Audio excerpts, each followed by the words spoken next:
चलिए आज हम देखते हैं मैथ्स का क्वेश्चन जो एसएससी जीडी एग्ज़ाम एवं एन एग्ज़ाम के लिए इम्पोर्टेंट है। ठीक है, तो पहला क्वेश्चन ये है, ए और बी के वर्तमान आयु का अनुपात 8:11 है। 10 वर्ष बाद उनकी आयु का अनुपात 10:13 हो जाएगा।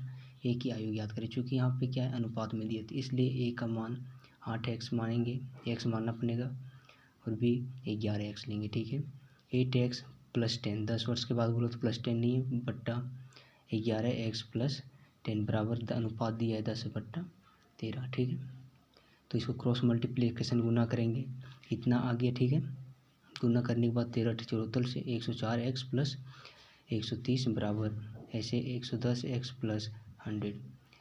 110 में 104 घटाएंगे 6x बचेगा, और 130 में 100 घटाएंगे 30 बचेगा। ठीक है, 6x बराबर 30 दिया है, तो 1x बराबर कितना हो जाएगा, 5। ठीक है, तो किसका पूछा, ए की आयु ज्ञात करें।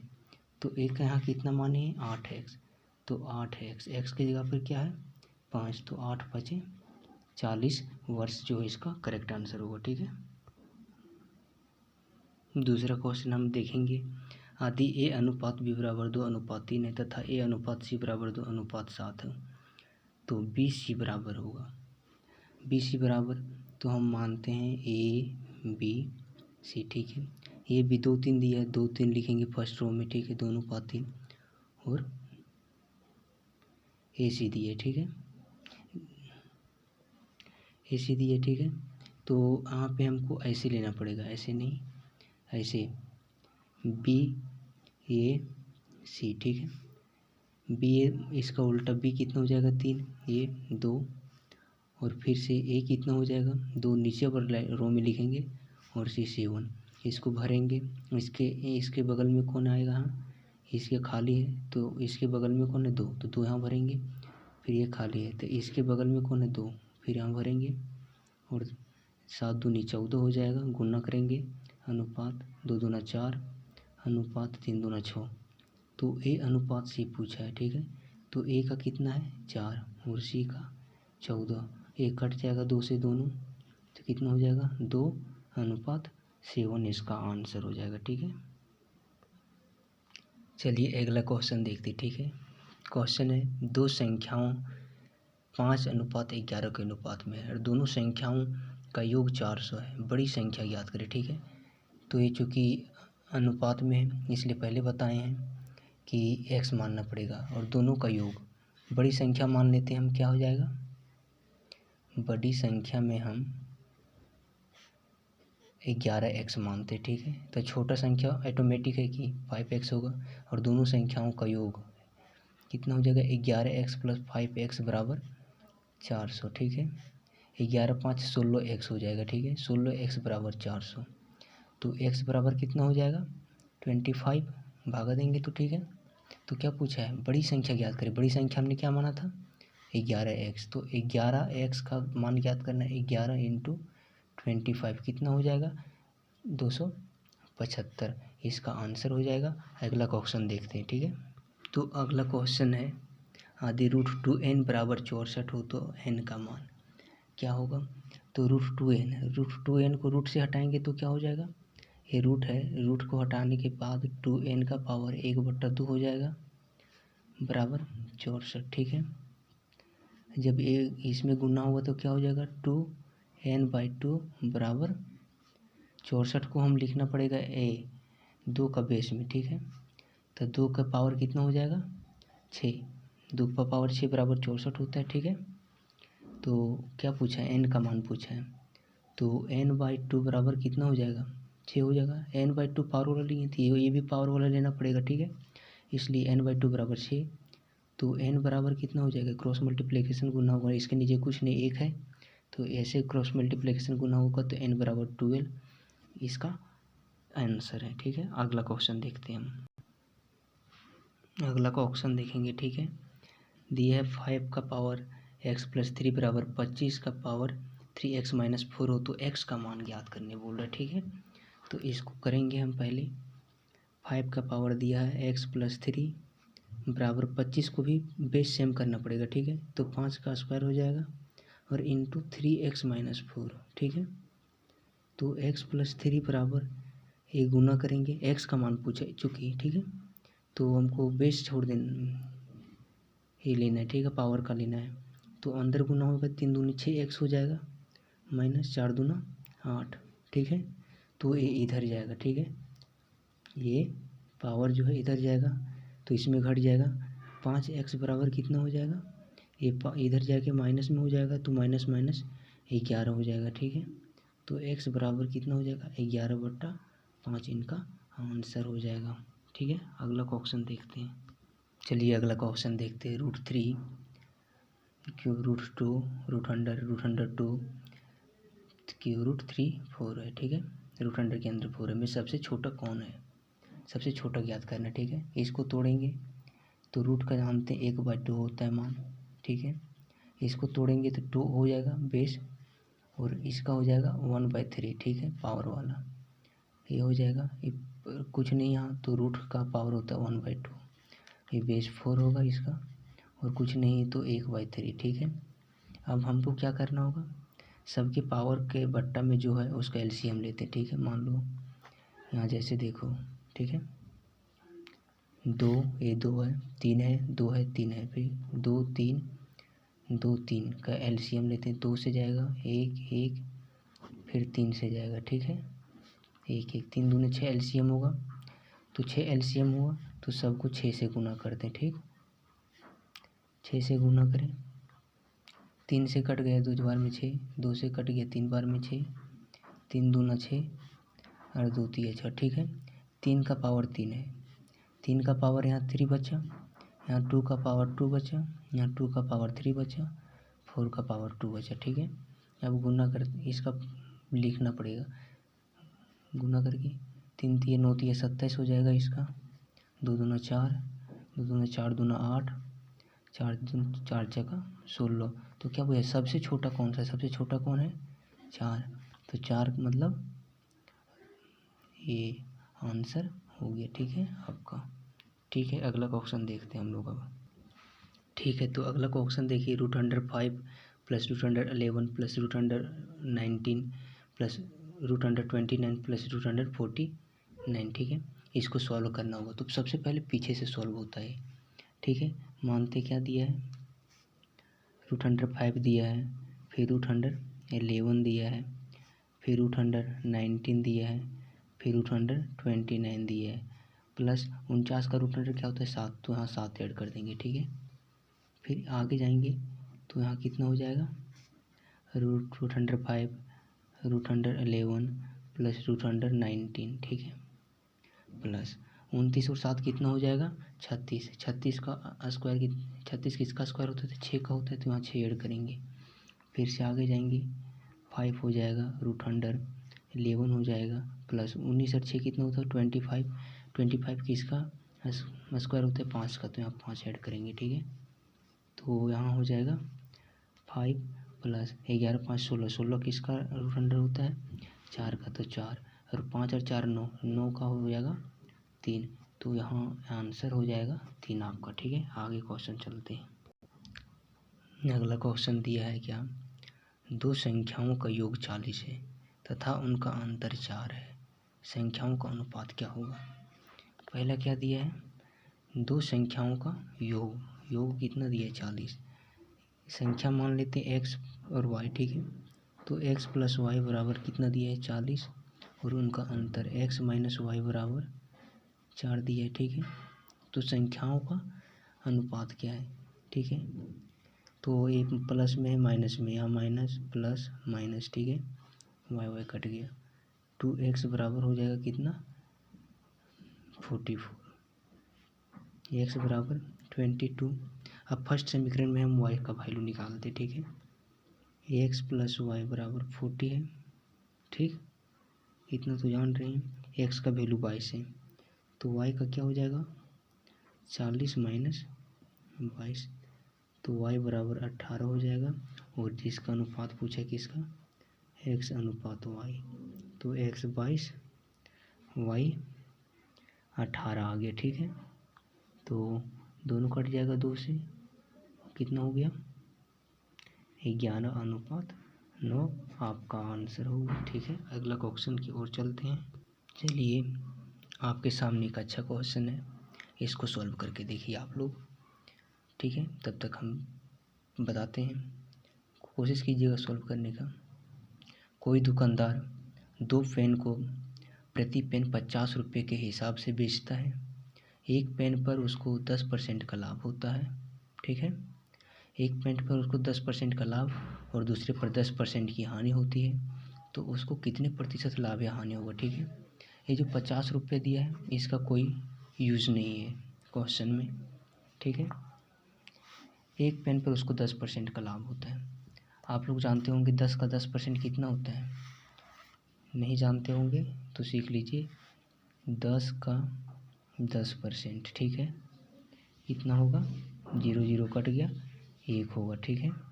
क्वेश्चन देखिए पूरा आप लोग। तो चलिए क्वेश्चन सॉल्व करते हैं अब हम लोग। एक पेन पर उसको 10% का लाभ होता है। 10 का 10% मतलब 10, और 10 पर 1 लाभ होता है मतलब कितना हो जाएगा, 11, और दूसरे पर 10% की हानि होती है, ठीक है। 10% की हानि मतलब 1 का लॉस होता है 1, तो 10 - 1 बराबर 9 × 9 99, ठीक है। और इसका दूसरा फार्मूला होता है 10 × 10 बराबर 100, ठीक है। तो दोनों में कमी कितना है, 1% का कमी हो जाएगा, ठीक। या फिर दूसरा एक और उपाय है, एक दूसरा तरह से भी सॉल्व कर सकते हैं आप इसको। जैसे 10% का फ्रैक्शन वैल्यू क्या होता है, 1/10 होता है, ठीक है। 10% का लाभ हो रहा है 1 पर, तो 10 में 1 लाभ हो जाएगा, कितना हो जाएगा, 11/10 हो जाएगा। और एक दूसरा है 10% का हानि हो रहा है, जिसका फ्रैक्शन वैल्यू 1/10 है, 10 में 1 का हानि होगा तो कितना हो जाएगा, 9/10, ठीक है। तो उसको कितने प्रतिशत लाभ या हानि होगी, ठीक है। लाभ या हानि निकालना है तो हम लोग क्या करेंगे, 11/10 × 9/10, ठीक है। 11 9 में 99 और 10 दें 100, ठीक है। नीचे कितना हो जाएगा, 100। अरे कितना कम है, 1% का लॉस हो रहा है, ठीक है। ये हमारा आंसर हो गया, ठीक है। अगला क्वेश्चन की ओर चलते हैं हम लोग। तो चलिए अगला क्वेश्चन हम लोग देखते हैं क्या लिखा है। 5 क्रमागत सम संख्याओं का औसत 40 है, तो सबसे बड़ी संख्या क्या है। पहले आप लोग जानते हैं सम संख्या किसको कहते हैं, नहीं तो अच्छे से पढ़िए, ये तो बचपन पढ़े होंगे ही आप लोग, ठीक है। तो हम लोग क्वेश्चन शुरू करते हैं। 5 क्रमागत सम संख्या, सबसे पहला छोटा सम संख्या हम लोग 5 क्रमागत लेंगे।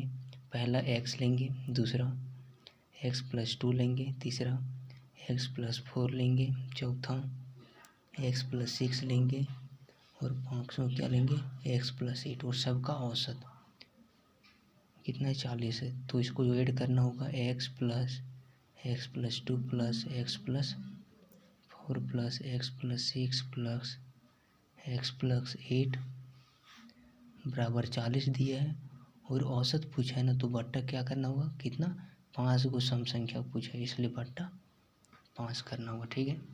तो चलिए इसको देखते हैं हम लोग अच्छे से भी।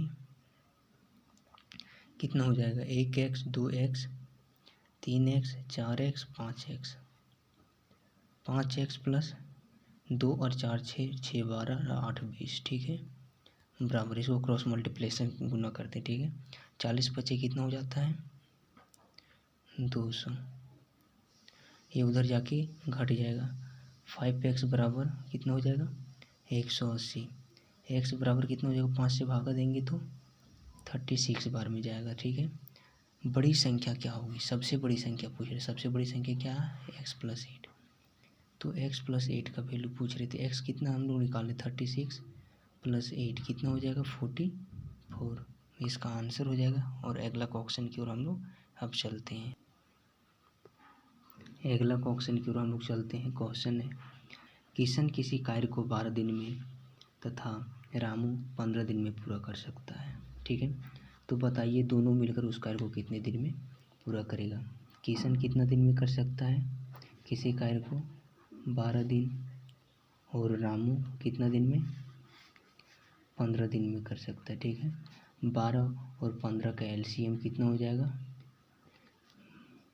12 और 15 का एलसीएम लेंगे, ठीक है, जो 60 होता है। दोनों का एलसीएम 60 होता है, तो एक का कार्य क्षमता कितना हो जाएगा, 12 से भागा देंगे 60 को, 5 हो जाएगा, ठीक है, ये 5 हो जाएगा, और ये कितना हो जाएगा, 15 से भागा देंगे तो रामू का 4 हो जाएगा, ठीक है। तो जो किशन का कितना दिन हो जाएगा, 5, और रामू का 4। तो यहाँ क्या पूछा तो बताइए दोनों मिलकर उस कार्य को कितना दिन में पूरा करेगा, ठीक है। तो किशन और रामू मिलकर कितना दिन में, 5 और 4 9 दिन में पूरा करेगा, ठीक है। दोनों मिलकर 9 दिन में उसकी कार्य क्षमता है, और कितना दिन में पूरा करेगा, तो 60/9, 9 से भागा देंगे 60 को तब कितना आ जाएगा, 9 छक्का 54, कितना बचा, 6/9, मतलब 3 तिया 9, 3 दूना 6 और 3 तिया 9। इसका कार्य कितना दिन में पूरा कर सकते हैं, 6.2/3 दिन में पूरा कर सकता है। ये आपका आंसर हो गया 6.2/3, ठीक है। तो आगे अगला क्वेश्चन की ओर हम लोग चलेंगे भी।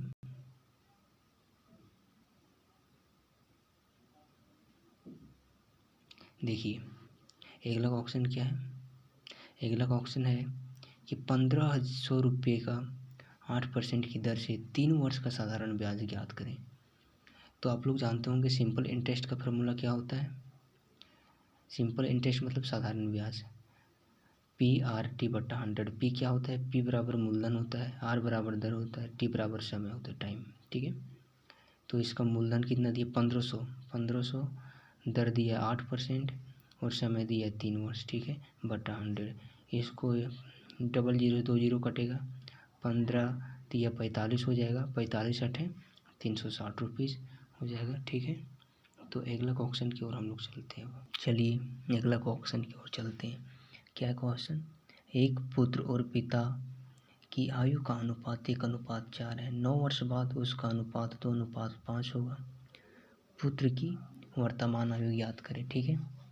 पुत्र और पिता, पहला सन मानते, ठीक है, सन का कितना है, ये चूँकि अनुपात में तो इसको मानना पड़ेगा AX, और फादर, ठीक है, फादर का हो जाएगा 4X, ठीक है। 9 वर्ष बाद तो 1X + 9 बट्टा 4X + 9 बराबर 2, 9 का अनुपात कितना हो जाएगा, 2:5 हो जाएगा। इसको क्रॉस मल्टीप्लिकेशन गुना करेंगे, हम 5X + 45 बराबर 8X + 18, ये घट जाएगा, कितना हो जाएगा, 8X में 5X घट जाएगा 3X हो जाएगा, और 45 में 18 घटेगा तो 27, ठीक है। तो X बराबर इसको 3 से भागा देंगे, 27 को 9, तो किसका, पुत्र की वर्तमान आयु, तो पुत्र जो है, पुत्र की वर्तमान आयु क्या हो जाएगा, क्या माने 1X है तो 1X, तो 1 × 9 बराबर 9 वर्ष हो जाएगा इसका आंसर, ठीक है। तो अगला क्वेश्चन की ओर हम लोग चलते हैं। चलिए अगला क्वेश्चन देखते हैं हम लोग।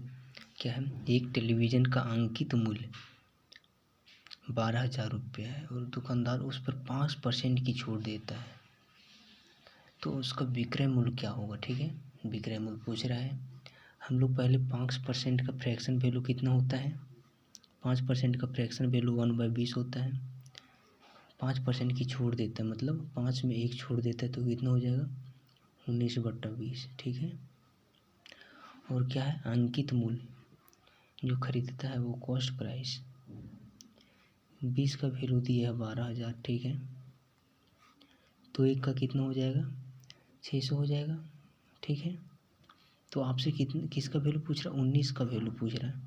एक का 600 है तो 19 का आप नहीं निकाल सकते हैं, 19 × 600 कितना हो जाएगा, 11400, 11,400 रुपये हो जाएगा। क्या, उसका विक्रय मूल्य, जो सेलिंग प्राइस होता है वो विक्रय मूल्य यहाँ लिख देते हैं, ठीक है। चलिए आज के लिए इतना ही रहने दीजिए, बाकी और क्वेश्चन हम अगला क्लास में देखेंगे। आप लोग इसको शेयर कीजिए, ज़्यादा से ज़्यादा सब्सक्राइब कीजिए एंड लाइक कीजिए। आपको अगर कोई भी डाउट हो या कोई ऐसा क्वेश्चन जो आपसे नहीं बन रहा हो तो क्वेश्चन पूछ सकते हैं, ठीक है। कोई भी किसी प्रकार का भी डाउट रहा इतना क्वेश्चन बताने के बावजूद तो पूछ सकते हैं। बाकी आज के लिए चलिए थैंक यू, ठीक है।